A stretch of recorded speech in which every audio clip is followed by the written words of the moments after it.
शुक्लांबरधरं विष्णुं शशिवर्णं चतुर्भुजं प्रसन्नवदनं ध्यायेत् सर्वविघ्नोपशान्तये। अगजाननपद्मार्कं गजाननम् अहर्निशम् अनेकदन्तं भक्तानां एकदन्तम् उपास्महे।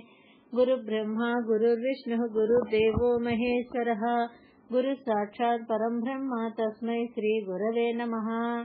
चिद्घण्णाय प्रसन्नाय सृच्याकाशविहारिणे अद्वैतामृतवर्षाय शङ्कराय नमो नमः।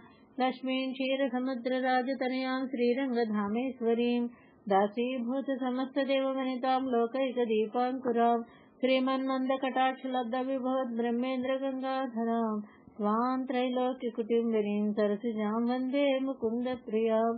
सदाशिवसमारम्भां शङ्कराचार्यमध्यमाम् अस्मदाचार्यपर्यन्तां वन्दे गुरुपरम्परां।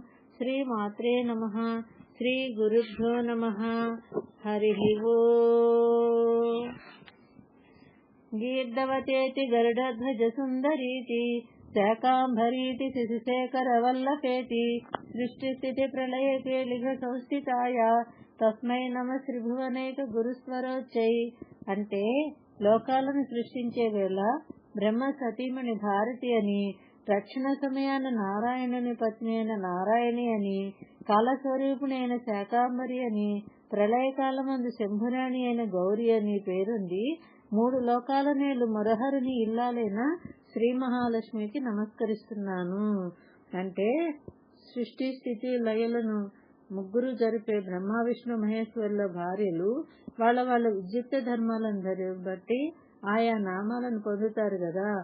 ముగ్గురు అమ్మవారి స్వరూపం, ముగ్గురు ఒకటే, లక్ష్మీ సరస్వతి పార్వతి. కాబట్టి వాళ్ళ నామాల్లో ఆయా పేర్లు వస్తాయి.